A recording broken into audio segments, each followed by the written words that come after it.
जी बिस्मिल्लाहिर्रहमानिर्रहीम।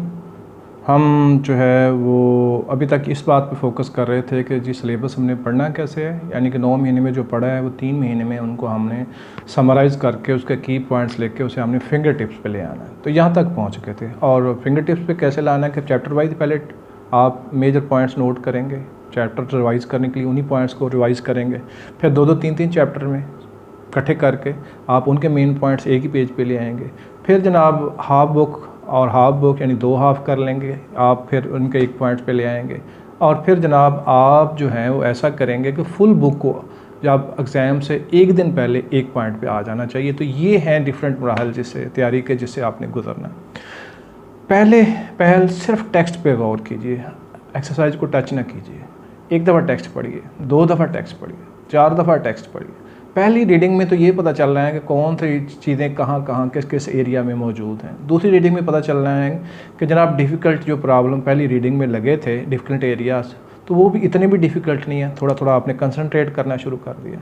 और तीसरी रीडिंग में आपको अंदाज़ा हो जाना है कि जनाब टोटल सारी बुक में से 10 टॉपिक तो ऐसे हैं जो हमें मुश्किल लगते हैं। और जब आप चौथी दफ़ा सो आप रिवाइज़ कर रहे होंगे तो यकीन जाने वो जो 10 हैं वो 2 रह जाएंगे या 1 रह जाएगा, 1 भी नहीं रहेगा। तो आप समझेंगे कि ये जो बुक है ये भी एक ऐसे इंसान ने लिखी है जो मुझसे पहले पैदा हुआ, उसकी अहलियत ये थी कि उसे ये चीज़ें पहले समझ में आ गई, उसने बुक लिख डाली। क्या मेरे अंदर इतनी अहलियत भी नहीं है कि मैं ये पढ़ के उसकी लिखी हुई चीज़ें पढ़ के समझ सकूँ? तो मैं भी तो उसी तरह के इंसान हूँ। तो यकीनी तौर पर आप ये काम कर सकते हैं और आप ये काम करेंगे।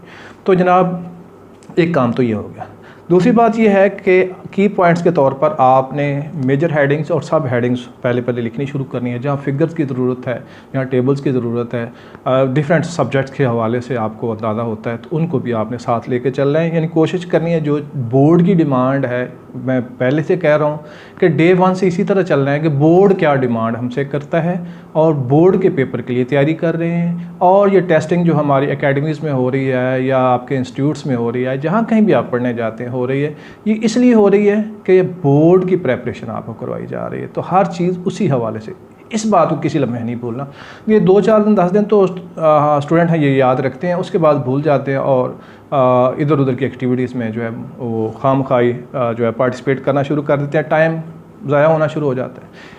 जैसे डिफरेंट सब्जेक्ट के हवाले से अप्रोच हमारी डिफरेंट होती है। इंग्लिश में हमें पता है कि जनाब हमें सबसे पहले जो है ना लिखना आना चाहिए, बेटर एक्सप्रेशन आना चाहिए, बेटर स्ट्रक्चर आना चाहिए, पोइम्स को कैसे डील करना है, स्टोरीज़ को कैसे डील करना है, जनाब जो ग्रामर का पोर्शन है उसको कैसे हमने डील करना है, जनाब को कंपोजिशन का जो पोर्शन है उसे हमने कैसे डील करना है। इस तरह फिज़िक्स, केमिस्ट्री, मैथमेटिक्स और बाकी जो सब्जेक्ट्स हैं, बायो एट्सेट्रा, उन सब को आपने बारी बारी ये देखना होता है कि बोर्ड के लिहाज से उसकी क्या डिमांड है और करिकुलम हमसे क्या डिमांड करता है, उसको सामने रख के और उसकी तैयारी करके चलना है। एक एक चीज़ को फोकस करना है और कंसंट्रेट करना।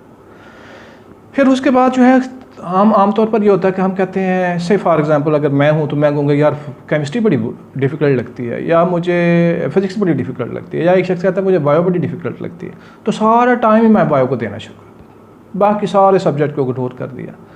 ये एटीट्यूड जो है मुझे ले डूबेगा। उससे ये तो हो सकता है कि मुझे बायो बहुत अच्छी आ जाएगी, लेकिन जो मैंने ये जिसे कहते हैं प्रॉपर प्रोपोर्शन, वो मैंने प्रोपोर्शन तोड़ दिया। उस प्रोपोर्शन तोड़ने की सज़ा मुझे ये मिलनी है कि बायो में तो हो सकता है मेरे बहुत अच्छे मार्क्स आ जाएं, लेकिन मैंने उसके बदले पीएचडी को इग्नोर कर दिया, उर्दू को इग्नोर कर दिया, इंग्लिश को इग्नोर कर दिया, या मैंने फिजिक्स को इग्नोर कर दिया। तो नतीजा उसका ये निकलना है बिलाखिर कि मेरे मार्क्स उधर से कम आ जाने हैं। तो लिहाजा जो बच्चा एक्सीलेंट परफॉर्मेंस देने जा रहा है, जो बच्चा इस नीयत से पढ़ रहा है कि इंजीनियरिंग यूनिवर्सिटी या मेडिकल कॉलेज में मैंने पहुँचना है, उसके मार्क्स पीएचडी की वजह से कम आ गए तब भी उसका नुकसान हो गया, उर्दू की वजह से कम आ गए तब भी नुकसान हो गया, या केमिस्ट्री की वजह से कम आ गए तब भी नुकसान हो गया। तो उसने उस नुकसान से बचना होता है।